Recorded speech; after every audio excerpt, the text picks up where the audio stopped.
In life, you never know what's going to happen. Sure, some things might seem unfair, but not all of them are bad. I once thought I'd never see a woman again after our first meeting, but then we ran into each other in the most unexpected place. Was it a miracle or fate? Never in a million years did I think our futures would turn out this way. My name is Jake, 30 years old. I work in the product planning department at the headquarters of a food company. I thought it'd be fun if something I came up with could benefit someone or make them excited. That's why I wanted to get into planning, and I found this job. They were hiring fresh out of college, looking for some young blood. Most of my work involves analyzing and collecting data, mostly under the guidance of my seniors. But I always hoped that one day it'd be my turn. Try drafting a proposal. I still remember the thrill when I was given that chance and the joy I felt when even a small project was approved. At 28, I took a big risk and made a proposal for a new project. It got approved and was a huge success. I even won the President's Award. Getting here wasn't easy, but I felt things had been going smoothly. Before I knew it, I had 30. My parents were getting worried, always asking, "All you do is work. What about settling down?" Both of my parents got married when they were 22. My brother tied the knot at 24. So, they were probably concerned seeing me still single at 30. I know someone who's looking for a match. My mom suggested an arranged date. The idea didn't excite me, but my mom said, "It's not as formal as you think. Why not give it a shot?" Apparently, she had already shown that person my picture. I was annoyed she did that without asking, but she said the response was positive. The woman's name is Catherine. She's 28 and works as a nurse. "I'll send you her picture, take a look." My mom, sounding quite excited, hung up the phone without waiting for my response. Soon after, a picture and a message were sent to my cell phone. She's the one in the middle. It looked like a fun pic with her colleagues. She had her hair neatly tied up, and her smile was radiant. My phone buzzed again, a message from my mom. "Jake, she's totally your type, right?" My brother had seen the photo too and thought Catherine was right up my alley. That's my brother. He hit the nail on the head, and I couldn't help but laugh out loud reading my mom's message. To be honest, I've been so consumed with work since starting my job that I haven't been dating. Now, I'm not even sure how to go about finding someone. I do think about getting married someday. I felt like maybe it wouldn't hurt to just meet up once. It seems the lady in question, Catherine, isn't keen on a formal arranged date either. The idea was for the two of us to meet up and maybe grab dinner. We decided to have a date, but just the two of us without any matchmakers. We exchanged contact information and set a date. It turned out both of us were free the following Saturday. I was looking forward to the day we'd meet. However, on the day before the date, an unexpected situation arose. "You've got a transfer order." Called into the manager's office, I took the order and my eyes widened. "Is this?" I was at a loss for words. The sudden transfer was shocking enough, but to top it off, the new location was in what could be described as a rural branch office in another state. I have heard that the department has a small number of employees and is just a task-oriented department. Within the company, it had a certain reputation as where the sidelined employees ended up. Seeing my shock, the manager said, "It's perfect for you. You can speak your mind and work as you like." Apparently, he had recommended me for this transfer. While HR and the higher-ups were skeptical, the manager was convinced that I'd bring fresh energy and boost business, or so he claimed. Whether it was true or not, I heard the CEO had high hopes for my transfer too. "You're lucky," the manager said with a smirk. "Why did this happen?" That's when it hit me after hearing the words, "You can speak your mind and work however you want." Ever since I won an award within the company, the manager's attitude towards me changed drastically. "Hey, Jake, where's that report I asked for?" Looking back, that was the beginning. "Which one are you referring to?" "You know, the one I asked for a week ago," he retorted, his brows furrowing with frustration. But I had no recollection of him asking, and it was rare for him to make direct requests. Without any specifics, he publicly reprimanded me. "Don't get ahead of yourself, all right? I don't know why the director lied about asking me to do it, but he just lectured me and left." There were no urgent follow-up instructions either. I figured he must have been mistaken. However, from then on, he became more confrontational, often making snide remarks. That's when it hit me. A while back, there was a project that the manager pushed through based on his whims. Most of its content was his brainchild. However, it resembled a proposal that had been rejected in the past. Other companies had tried something similar and failed, and it wasn't in line with current market needs. While many disagreed, no one dared to oppose the manager. I, however, offered him some advice. It seems he didn't take kindly to it. That's probably why he targeted me. I regretted speaking up, but continued to work diligently while trying to avoid upsetting him. Seems it didn't work. And as a result, I got what felt like a demotion. "You're moving in 2 weeks. Make sure you hand everything over properly." With that, the manager walked away with a spring in his step. Now, with this transfer looming, the arranged date was the last thing on my mind. The new location was out of state and seemed like a dead end for my career. I thought I should call off the date before things got serious. However, I had already made a reservation at the restaurant. Canceling last minute didn't feel right, and telling Catherine over the phone seemed too rude. I decided to meet her in person and apologize. The next day, I met Catherine in front of the restaurant. Seeing her warm smile made my heart heavy. We entered the private room I had reserved for the occasion. Immediately after sitting down, I said, "Hey." I informed Catherine that I received a transfer order yesterday, that the new destination is far away, out of state, and I was assigned to a lesser-known department. It's a role with no potential for growth, and I had no idea what the future would hold. I couldn't possibly ask her to be okay with this. I also apologized for the inconvenience of meeting under these circumstances today. "You could have just called, but you took the trouble to tell me in person. I appreciate it, but since we're here, how about having lunch together?" I was prepared for her to be upset, but instead, Catherine gave me a warm smile. We enjoyed a delicious meal, and she shared stories about her work, how she had been too busy to meet anyone, and how a mutual acquaintance had introduced her to me. Turns out, our passion for our jobs was something we both had in common. The conversation flowed naturally, and time flew by. It was bittersweet when it came time to leave the restaurant. As I was leaving, I thanked her for the wonderful time and apologized once again for declining the previous arrangement. I then called my mom to update her. When I told her about my decision based on the transfer, she sounded disappointed but understood. I had some issues with the transfer, including issues with my boss. I considered quitting, thinking it might be better than transferring to the remote branch. But I decided to give it a shot, and if things didn't pan out, I could always leave. I decided to do my best at the new location. And then a year went by.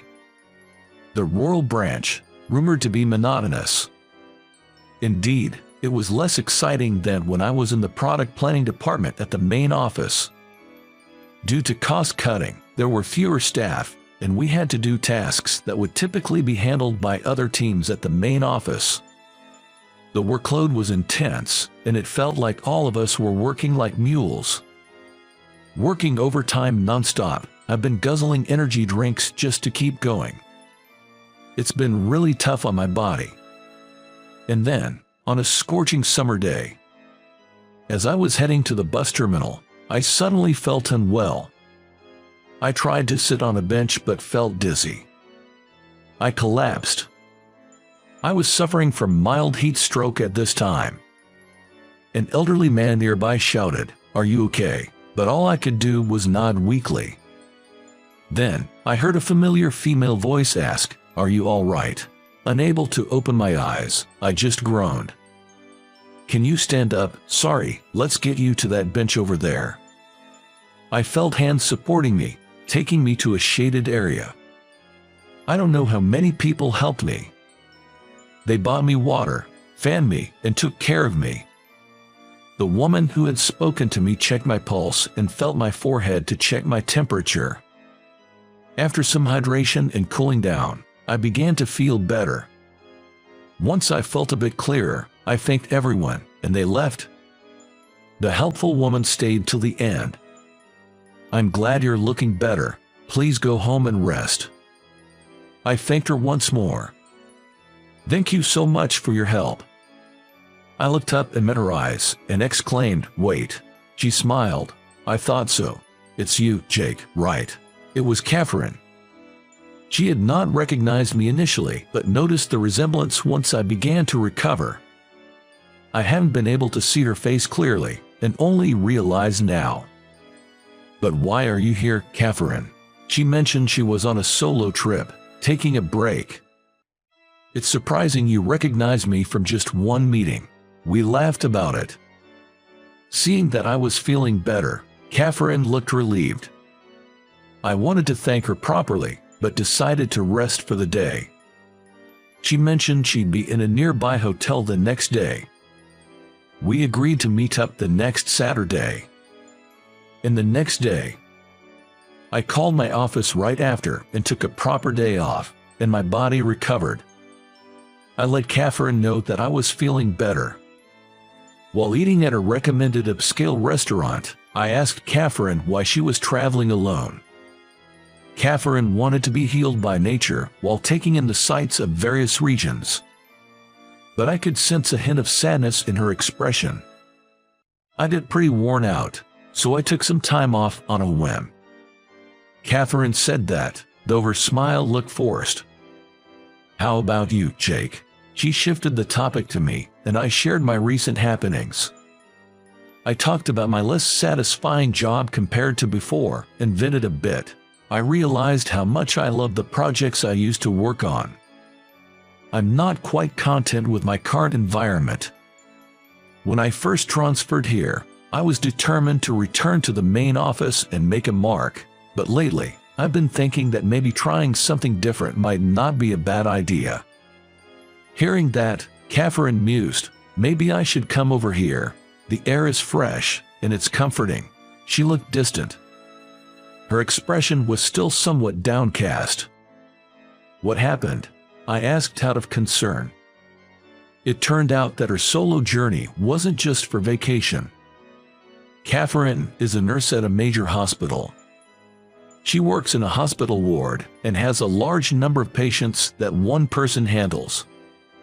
While she's proud of her nursing career, she feels she's been too emotionally involved with each patient, which has drained her spirit. She's started to wonder if nursing might not be the right career for her. She thought she had overcome such feelings a long time ago, but now they're resurfacing. She's contemplating quitting her nursing job. Not all of them are discharged from the hospital in good health. It might be even tougher than I imagine. Though it's not my place to say, I offered, "Maybe you need a break. Taking some time off can be necessary." It felt like I was talking more to myself than to Catherine. "Maybe I should quit too," I exclaimed with a stretch and a grin. For some reason, I blurted out something completely unexpected. "If you're up for it, why don't we travel together?" What was I thinking? But it wasn't a lie. What was it? I had this vague feeling that things might be better if Catherine and I were together. Catherine looked surprised but then bashfully nodded. If you're okay with me. Daddy. Oh, Michael, what's up today?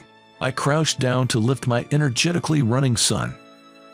The clinic was only half day today, so I picked up Michael from daycare. Today is a community event day at the coastal town center. There are stalls selling fresh seafood, grilled fresh fish, and booths with toys and food that children love. I'm here today as an employee of the company organizing this event. Since my reunion with Catherine, I'd casually mentioned traveling together. It became a reality. We both thought it was just a spur of the moment. I quit my job, and Catherine quit nursing. Since both of us had been working so much, we hadn't spent much. We had plenty saved up for our journey. We traveled around the U.S. on a whim. While I knew I wanted to start something new and loved planning, I wasn't clear about what else I was interested in, or whether I wanted to work in the food industry again. Catherine thought that taking a break might give her a new perspective. The reason she agreed to my wild idea was she hoped the trip would offer some clarity. One of the places we visited is the coastal town we now call home. The scent of the sea was ever present, and every meal we had was delicious. Moreover, throughout our stay, the warmth of the townsfolk was truly comforting. Catherine felt the same way.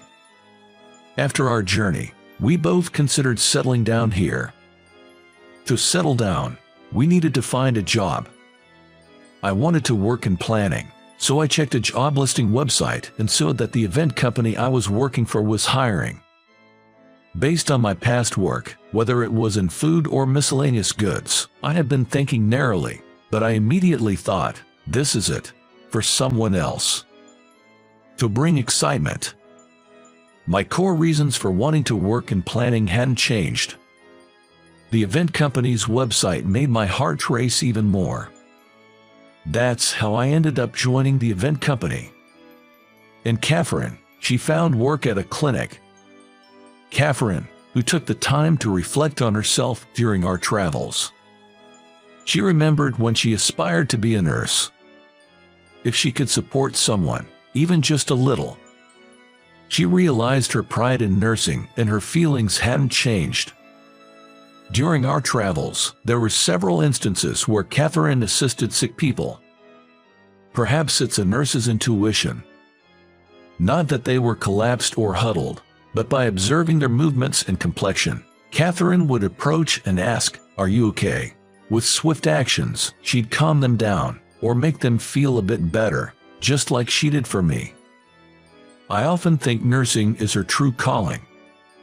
I believe Catherine realized that too. Without hesitation, Catherine searched for a nursing job. And she found her current clinic. The clinic is closely connected to the local community. She said she hoped to support the folks in our beloved town. Our trip with Catherine, though spontaneous, never felt out of place. Being with her felt natural, or rather, there was an overwhelming sense of excitement. Our bond quickly grew closer. After living in this town for a while, with the thought, if it's with Catherine in mind, I made a heartfelt confession, almost like a proposal, asking, "Would you stay with me from now on?" To my joy, Catherine felt the same way. We dated for about a year, and then we got married. And then our son, Michael, was born. By the way, my family wasn't surprised when Catherine and I got married. They had anticipated this from the time we started our trip. Especially my mom and older brother, they still claimed they played Cupid. Catherine's family is also supportive, happy to see her smiling, even though we're living far away. Had I not met Catherine, I might not have taken such a bold step. Looking back, that unexpected job transfer might have been a turning point leading to this happy future. Far from being a demotion, I think of it as a promotion. But the courage I had at that time is still a mystery to me. What was that about? It was strange, right? Catherine and I often reminisce and laugh about it. Maybe it was a mix of a miracle and destiny. While cherishing these happy moments, I hope we can keep smiling in this town we love so much.